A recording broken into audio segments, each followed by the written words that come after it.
searching for the miracle and be the miracle. This ain't gonna be lyrical, this is straight facts. Stop waiting on the change and be the change. This ain't new news, this go way back. Stop waiting on someone to get it for you, go get it for yourself. Take your pride back. If God is your motivator, then you can do all things. Believe that. My power is divine, every line aligned with the higher power. Receive that. What's up, guys? Beautiful souls. How's your week been going? I I pray you're doing well and in a good mental and spiritual space. I I hope that you're fulfilling your purpose and walking in your destiny. I'm I'm going to start this episode with a question. Why why does it bother you so much when somebody underestimates you? Why why does it feel like disrespect? Like a challenge, like something in you just has to rise up and say, "Oh yeah? Watch this." It's it's so obvious that you're triggered. I I think it's because what they said lined up too close with a fear you already had. And and instead of dealing with that insecurity, you decided, "I'm gonna prove them wrong." You you started planning your comeback, your takeover, and your shine, and now your whole life is driven by a reaction, not a calling. And if we're being real, some of the worst decisions you've ever made, some of the most unnecessary risks you've ever taken, and some of the pain you're still recovering from. It wasn't because God told you to do it. It was because somebody doubted you. Welcome back to Lies Changes Truth. I'm your host, BK Blessed. And listen, if this episode touches your spirit and blesses your soul, please like, share, and subscribe and follow me on my socials. The more people we get these messages out to, the more people we can heal. The lie isn't just I need to prove them wrong. It's so much deeper than that. It's really, if I prove them wrong, then I'll finally feel secure. And that's where you lose. Because even if you succeed, that feeling don't last. You hit the goal, you get the applause, you prove the point. And then what? There's always another person doubting you and a person making a comment. This lie has cost people money, relationships, peace, and purpose. Because now your life, it's no longer about obedience. It's about performance based on someone else's view of you. And I just don't see how you could have peace living life this way. But this, no doubt, it's all about your ego. Because if you were truly secure in what God calls you to do, you wouldn't feel the need to announce it or to prove it or to force it. You would just walk it out. But when your ego gets involved, now you feel like you got to move fast. You're talking loud, making emotional decisions, skipping wisdom, and ignoring counsel. All because somebody didn't clap for you or said you couldn't do it. You ever notice that the same people who always say, "I'll show them," they always look tired. They're always on edge and always posting something to remind the world that they're winning. But that's not peace. That's just too much pressure. And the crazy part is, some of y'all don't even want the dream that people said you couldn't accomplish. You just want that moment where the people who doubted you go, "Wow, I didn't expect him to be able to do that. But can I free you?" That moment only lasts about 5 seconds. Then everybody goes back to their own life.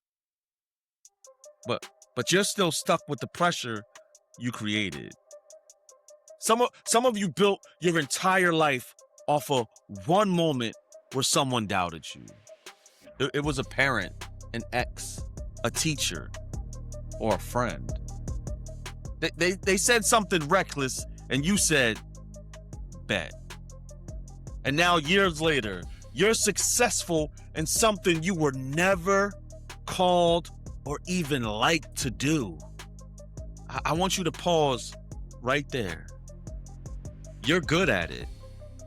You make money from it. People even praise you for it. But deep down, you're empty.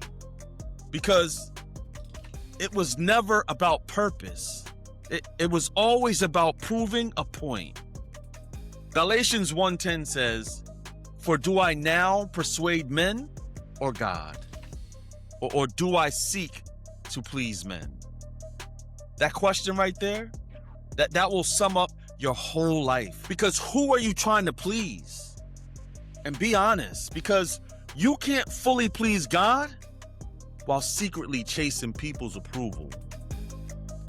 You didn't start that business because God said to start it. You started it because your ex said you will never be anything.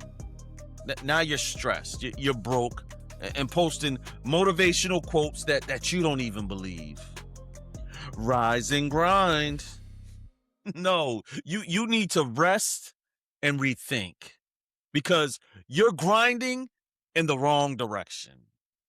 Now me, I love being underestimated. And it's not because I want revenge.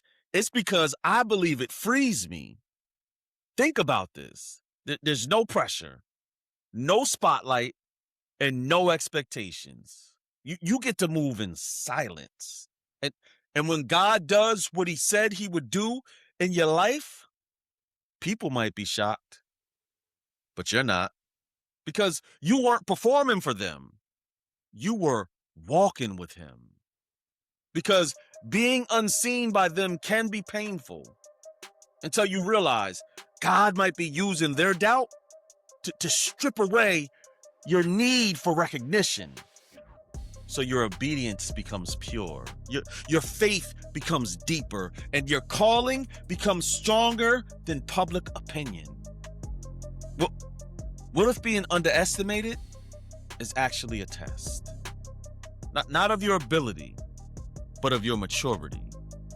Because anybody can react, but can you stay focused, obedient, and disciplined? Even when nobody believes in what you're doing. See, that's the difference between confidence and ego. Confidence says, I know what God placed in me. Ego says, I need you to see it too. Confidence is quiet. Ego is loud. Confidence builds, but ego, it reacts. Jesus didn't feel the need to prove himself to everyone. Isaiah 53:3 says, he was despised and rejected, a man of sorrows, acquainted with deepest grief. We turned our backs on him and looked the other way. He was despised, and we did not care. Even Jesus was underestimated. They looked at him and saw nothing special. But Jesus didn't go around trying to prove himself to everybody. People doubted him, and he kept moving. People misunderstood him. He kept moving. That there were people who disrespected him. You know what he did? He kept moving. Why do you think that is? It's because he wasn't here for their validation. He was here for his assignment. You keep stopping your assignment to address opinions. You keep pausing your purpose to respond to doubt. And you keep delaying your growth to prove a point. Think about what Eleanor Roosevelt says. What other people think of me is none of my business. Also think about this one. A lion does not concern himself with the opinion of sheep. Now look, this isn't about being arrogant or about looking down on people. It's about not being controlled by other people's opinions. Because everybody who misunderstands you is not owed an explanation. Some of you are explaining yourselves into the ground, trying to make people see your vision. You want them to believe in you and understand your process. Let me help you. If God didn't feel the need to explain it to them, why are you? So, some of you are lecturing people that really don't care, breaking down your whole plan, thinking, why don't they see what I see? Maybe they're not supposed to. This is where your freedom starts. You don't need their approval, understanding, or their validation to walk in what God called you to do. Before we move forward, I want to add something because I don't want anyone to hide behind this message. Some of you aren't being underestimated. You're being accurately assessed. Real talk. You lack discipline, consistency, and preparation. And instead of receiving correction, you label it as, they don't believe in me. Nope, that's not it. Sometimes people see what you refuse to see or just don't want to fix.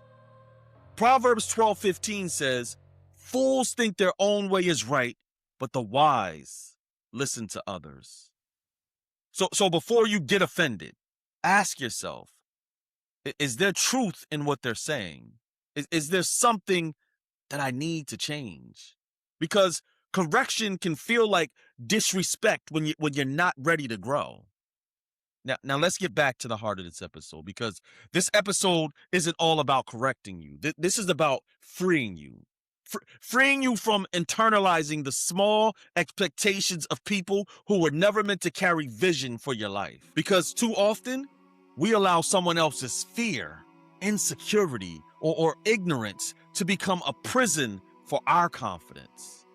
But their assumptions are not prophecy, and their doubt is not destiny. Sometimes their underestimation is simply proof they can't comprehend what heaven is doing in you. I want you to remember that usually when someone underestimates you, it's not about your ability. It's a reflection of their perception. They're not revealing your limits. They're revealing theirs, their thinking, their experience, their worldview, and their fears. So why are you trying to change their mind? Why have you taken their limitation and turned it into your motivation? You can't heal their insecurities by proving them wrong. Don't you know David's own family overlooked him? When Samuel came to anoint a king, they didn't even call David in. But God said in 1 Samuel 16:7, for the Lord does not see as man sees. For a man looks at the outward appearance, but the Lord looks at the heart. So while people are misjudging you, God is measuring you correctly. And David didn't try to prove anything to his brothers, even though they underestimated him, talked down to him, and dismissed him. But when it was time for him to show up, he showed up prepared. Not emotional, but prepared. That's the difference. So stop focusing on proving people wrong and start focusing on being ready when it's time. Because opportunity doesn't care about your feelings. If you're not prepared, you will miss the moment trying to make a point. This is important because when you fail to do something God told you to do, there's still peace, growth, and purpose in it. But when you fail trying to prove people wrong, it hits your identity hard because now it feels like they were always right about me. Get this in your spirit. You're not in competition with them. Me personally, I don't compete with people. I compete with myself. I'm only in competition with my last accomplishment. So their doubt doesn't define my direction. Their opinion doesn't control my pace. And their limitations, that's not my ceiling, which means their expectations don't control me. So stop saying I'll prove them wrong and start saying I'll obey God. Because one leads to pressure and the other leads to purpose. But it's hard. I know. You're trying to prove something to yourself because deep down, you're not fully convinced that you're good enough. And instead of dealing with that internally, you're trying to fix it externally using achievements, recognition, success, and attention. But trust me on this. None of those things heal insecurity. Because you can win publicly and still feel empty in private. You could be praised by the world and still doubt yourself in silence. You can prove them all wrong and still not feel right. Because you're trying to solve the wrong problem. See, freedom is not getting everyone to believe in you. Freedom is not needing them to. Let me leave you with this. You don't need to be seen to be significant. You don't need to be validated to be valuable. And you don't need to be understood to be called. And when you get this, you'll stop forcing things. You won't feel the need to explain. You'll stop performing to prove a point to others. And that's when you start building. Quietly, faithfully, and consistently. There will be a day that the same people who underestimated you recognize what's on your life. And when they do, it won't matter as much as you thought it would. Because by then, you won't be doing it for them anymore. The lie? I need to prove them wrong. The change. Shift from proving to people to obeying God. The truth. You were never called to impress people. You were called to fulfill purpose. And purpose doesn't need permission. This has been episode 55 of Lies Changes Truth. I'm your host, BK Blessed. And if you really heard this, your life will slow down. Your decisions, they will get clearer. And your spirit, it will feel lighter. Because the minute you stop trying to prove yourself is the moment you'll finally become free. Until next time, stay prepared. Let them doubt. And stay you. Be alright, you gon' be alright. Have no fear, cause he's right here. You gon' be alright, you gon' be alright. This is your time, this is your life. You gon' be alright, you gon' be alright. Be a motivator, be an innovator. Be the best you, block out the haters. Winners fail and fail, but a failure quits. Go through the fire, cause your path is lit. You'll get through the pain, it might hurt a bit. That's how you get your weight up. So move all these mountains, knock down these walls, and break all these bricks. Don't let the devil fool you, see through the tricks. Can you feel the power? Yeah, you getting stronger. Can you make it through? Yeah, you got through harder. See, the time is now, can't wait no longer. Cast out the fears, no more paranoia. This is destiny, time to grab a hold. This is meant to be, time to let it go. Believe in yourself, God's in control. This the realest thing I ever wrote, to whom it may concern. This is your life, this is your time. You gon' be alright, you gon' be alright. Follow God's plan, follow his light. You gon' be alright, you gon' be alright. Have no fear, cause he's right here. You gon' be alright, you gon' be alright.